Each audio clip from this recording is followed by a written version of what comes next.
그래서 IMF 외환위기는 우리나라가 아주 젊은데 사람으로 치자면은 한번 사고를 당했다가 일어난 것이라면은 지금 상황은 이제 체력이 좀 약화된 상황에서 구조적인 변화에 접어들었다는 것입니다. 그러면은 어떤 액션을 취해야 되느냐? 기다리는 것이 아니라 이제 흐름의 변화를 보고 자기의 있을 곳을 바꿔야 하는 것입니다. 나를 어디에 갖다 둘 것인가, 나의 자산을 어디에 둘 것인가 하는 것들, 이런 것들을 이제 고민해야 되는 것입니다.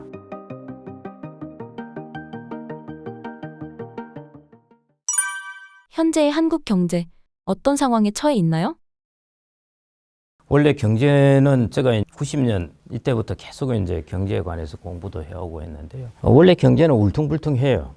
경제가 여러분들 한번 기억을 해보시면은 경제가 항상 좋았다는 시절은 별로 없습니다. 항상 문제가 있었습니다. 그래서 이제 그런 부분은 조금 이제 감안을 하셔야 되는데요. 그런데 지금 상황은 이제 어떤 상황이냐 하는 부분은 조금 이제 판단을 하실 필요가 있을 것 같습니다. 제일 큰 부분이 뭐냐 하면은 제가 아까 언급을 했습니다만은 장기 저성장의 문제입니다. 그러면은 이제 제가 이제 이런 이야기를 듣는데요. 외부에 나가면은 이게 IMF 때보다 더 어려운 것 같아요. 이런 이야기를 합니다. 저는 이제 그 이야기를 들으면은 이해가 안 가죠. IMF를 겪어본 사람은 그런 일을 말을 안 할 텐데. IMF는 우리나라가 처음 겪으면서 그 외환위기는 진짜 망한다고 생각을 했습니다. 저는 그때 그 슬펐던 상황을 막 이렇게 눈으로 목도를 했고, 저도 사실은 제가 다니던 장기신용은행이 없어졌으니까요. 합병을 당해서. 그것 때문에 저는 저의 운명이 완전히 바뀌어 버렸거든요. 그거하고 비교가 안 됩니다. 사실은 IMF라는 것은 어마어마한 충격이었습니다. 그래서 제가 IMF를 겪으면서 딱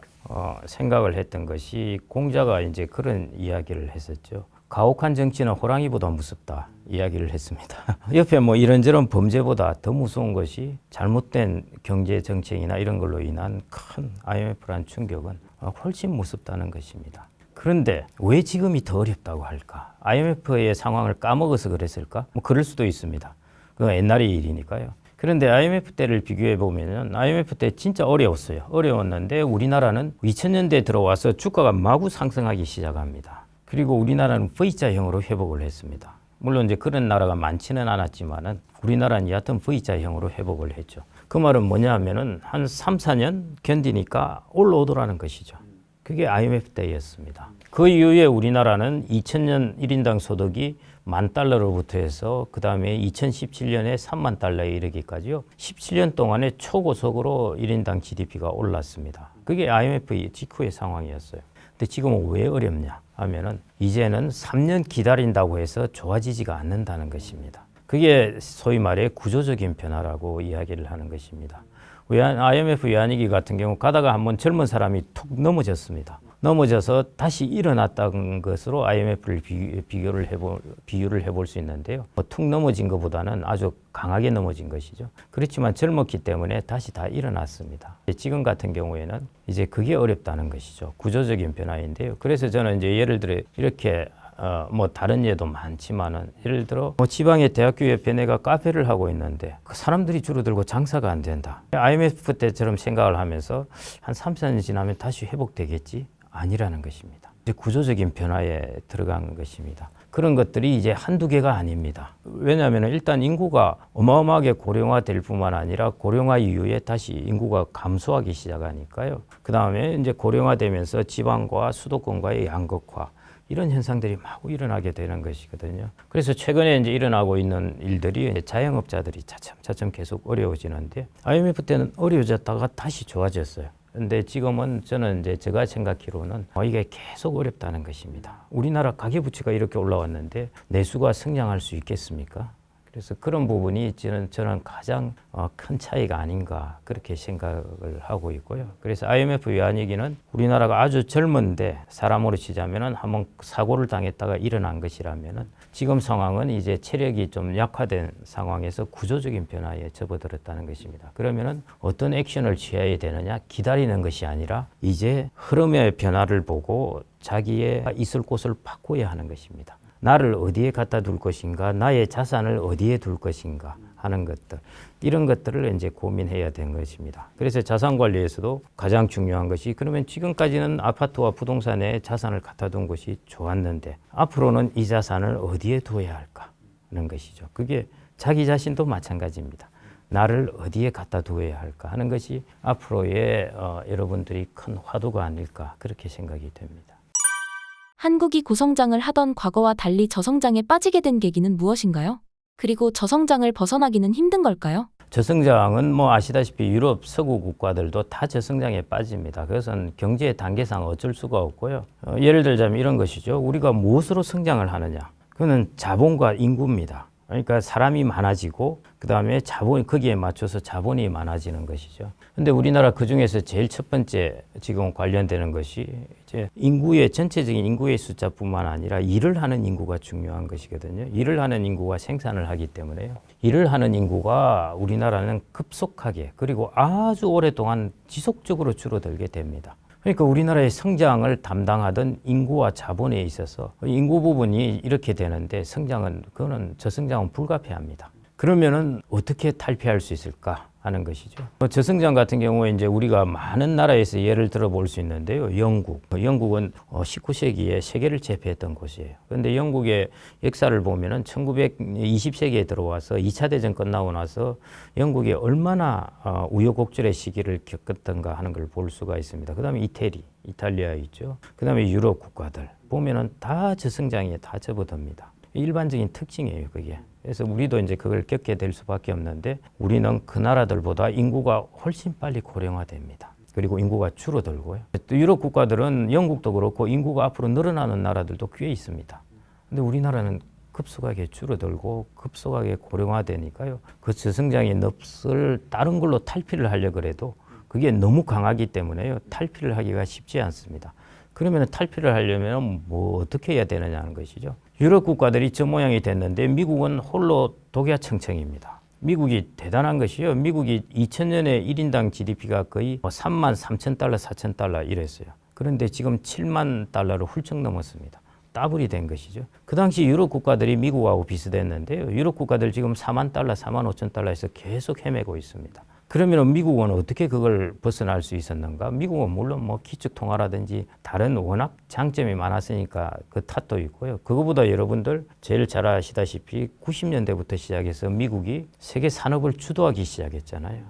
뭐 인터넷이라든지 IT라든지 뭐 이런 쪽으로 지금은 바이오 이런 걸로 인해서 결국 혁신입니다. 혁신을 통해서 생산성을 올려야 되는데요. 우리나라가 지금의 저성장을 탈피하는 것을 찾는다면은 결국 우리나라가 엄청난 구조조정을 통해서 혁신을 이루어내야 됩니다. 그런데 그게 어느 나라든 참 쉽지가 않습니다. 그게 가능하다면 가능하죠. 우리나라도요. 저는 아마 그게 그 정도의 길이 있다면은 뭐 우리나라도 저성장에 빠지지는 않을 것 같은데요. 그런데 제가 아까 말씀드렸듯이 우리나라의 인구의 고령화나 그다음에 인구의 감소라든지 이런 것들이 성장의 발목을 잡는 이 힘이 워낙 강하기 때문에요. 물리학으로 치자면은 중력이 강한 것입니다. 블랙홀 같은 데서 확 끌어당기는 것이죠. 블랙홀에서 탈출하려면 어마어마한 에너지가 있어야 되잖아요. 마찬가지죠. 우리 혁신의 에너지가 어마어마해야 이걸 탈출할 수가 있는 것입니다. 거기다가 사회적 갈등은 많이 생기죠.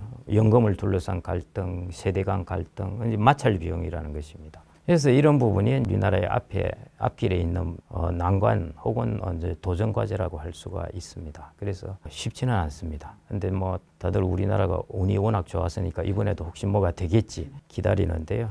여하튼 그런 운으로 뭔가를 오는 것은 그거는 저도 전망을 못 하겠어요. 근데 지금 현재 상황으로 본다면은 그러면은 블랙홀이라면은 너무 심한 표현이고요.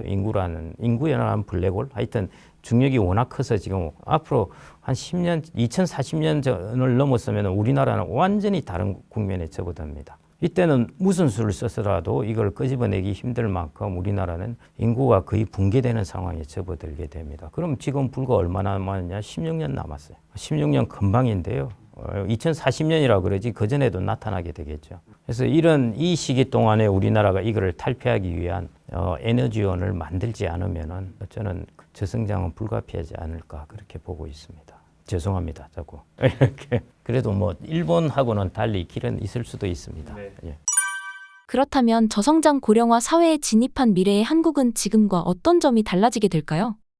이거는 저도 전망하기가 쉽지 않습니다. 저는 그래서 이제 이런 사회를 제가 비유해서 이렇게 이야기했는데요. 우리는 화성으로 가는 우주선 안에 있다는 것입니다. 여러분들 화성에 내리시면 뭐가 있을지 어떻게 압니까? 갑자기 지하에서 외계인이 튀어나올지 어떻게 알겠습니까? 그런 것이 앞으로 우리나라의 인구 구조가 급변할 때 나타나는 현상일 것입니다. 여러분들 지금은 조금 그래도 받아들이지만요. 한 10년 전만 생각을 해보십시오. 여러분들 초등학교에서 한 학년을 다 합쳐봐야 50명이 있다더라. 이 상상이 불가한 거예요. 이전에는 한 반에 90명이 있었는데. 제가 있던 고등학교 같은 경우에 제가 있을 때 한 학년이 600명이었습니다. 근데 지금 가보니까 3학년을 다 합쳐서 한 150명 이렇게 300명이 안 되는 거예요. 이런 변화들이 금방 다가오게 된 것이죠. 그런데 이 변화보다 더 빠른 속도로 변화가 이루어진다는 것입니다. 그러니까 거의 아마 일본의 사회 변화를 보면은 좀 많이 우리가 그런 데서 좀 유추할 수 있을 것 같고요.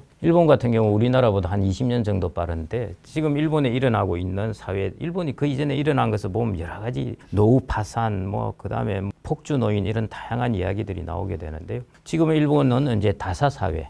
많이 죽는. 그래서 화장장이 없어가지고요. 일본은 직장이라고 해가지고 그냥 장례도 안 치르고 바로 화장하는 곳이 있으면 바로 그냥 화장을 해버리는 것입니다. 그런 정도로 일본은 지금 이제 사망자 수가 많아서 다사서 많이 죽는 사회 이렇게 돼버렸는데요. 우리나라도 이제 그런 식으로 막 어마어마한 변화들이 있게 됩니다. 그래서 제가 이제 하나하나 이렇게 말씀드리기는 힘들 것 같고요. 그 중에 한 변화를 보시면은 최근에 이제 뉴스에서 잠깐 봤지만은 애들 신발을 구두를 사는데 70만 원짜리를 산다더라. 그 다음에 애들 유모차 200만 원짜리. 그 대신 우리나라의 이전에 중저가 시장은 다 죽었다더라. 이게 이제 그 애들의 출산의 숫자가 적어지다 보니까 전체적으로 적어진 숫자에 들어가는 지출 비용이 많아지다 보니까 고급화가 된 것입니다. 그런 것들이 앞으로 이제 우리나라 사회에 이제 많이 닥쳐올 일들이고요. 아마 지금까지 닥쳐온 것보다 훨씬 큰 변화가 앞으로 30년 동안은 일어난다 생각하면은 좋게 여러분들은 화성에 가는 우주선이라고 생각하시면 될 것 같습니다. 그래서 저는 하나하나 말씀드리기는 좀 어려울 것 같은데요. 그냥 비유해서 좀 그렇게 말씀드리고자 합니다. 이런 국내 경제 상황에서 자산 관리는 어떻게 하는 게 좋을까요? 제가 아까 내 자산을 어디에 둘까? 이게 이제 제일 중요한 부분입니다. 그게 우리가 포트폴리오 초이스라는 이야기를 하는데요. 내 자산을 뭘 선택을 할까가 중요합니다. 여러분들 아마 삶을 살아오시면서도 느끼셨을 텐데요. 내가 열심히 일하는 것도 중요하지만은 내가 뭘 선택을 했냐가 그래서 경제학에서는 항상 초이스가 중요합니다. 내가 어떤 직장을 선택했느냐, 어떤 배우자를 선택했느냐. 하는 이 초이스인 거죠. 마찬가지입니다. 여러분들 자산도요, 철저하게 초이스입니다. 하나의 초이스가 내 운명을 바꾸고 그렇게 되는데, 그러면은 전체적으로 여러분들이 지금까지 위너의 초이스는 뭐냐 하면은 아파트 공화국에서 보시듯이 아파트 공화국이라는 이름이 붙었으니까 얼마나 이 시장이 커졌겠습니까? 이게 위너의 초이스였습니다. 근데 앞으로 이제 여러분들은 이제 똑같이 이게 이어질 것이라 생각하시면 절대 안 되고요. 저희들이 1950년대 우리나라 인구가 2천만 명이었습니다. 근데 지금 5,100만 명이거든요. 여러분들 메모리는 이 시기입니다. 사람 심리학에서 30년의 어떤 메모리가 상황이 있으면은 사람들은 이것이 정상이라고 생각한다는 것입니다. 이게 아무리 폭정이니 뭐니 하더라도 30년을 겪게 되면은 이게 정상이구나 이렇게 생각을 한다는 것이죠. 마찬가지 2천만에서 5천만으로 인구가 증가하는 시기에 5,100만으로 증가하는 시기에 있었던 일들을 지금 사람들의 메모리는 정상이라고 생각하고 있다는 것이죠.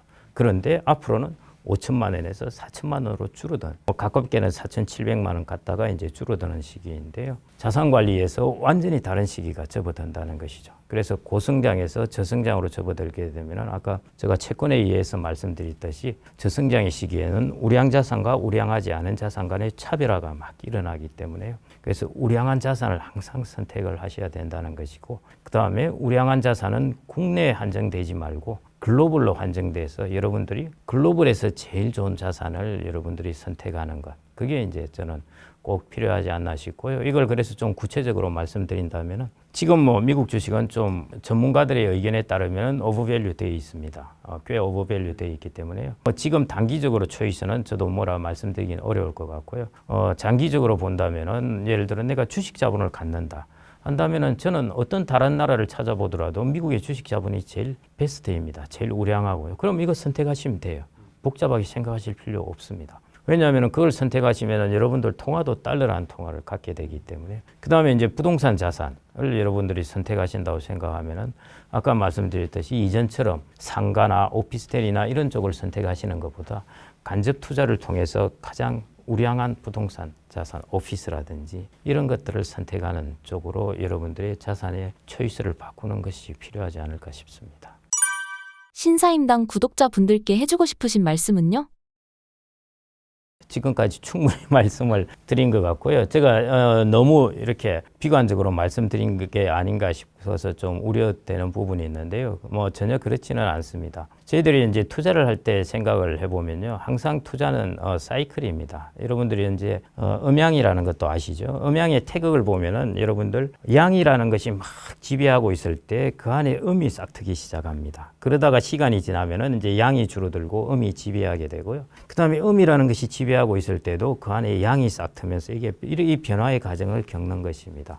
그래서 항상 투자는 어떤 변화의 국면에서 기회가 있기 마련입니다. 그래서 우리가 고성장에서 저성장으로 변화하게 될 때요, 그 변화에서 아이고 큰일 났다, 이걸 제가 이제 말씀드리려고 하는 것이 아니라 그 변화의 과정에서 기회를 찾는 것, 그게 저는 앞으로 훨씬 중요한 부분이 아닐까 그렇게 생각이 됩니다. 그래서 변화의 과정에서 어떤 기회를 내가 찾아서 초이스를 할까, 이 부분을 여러분들은 그냥 머리에 꼭 염두에 두시면 될 것 같습니다.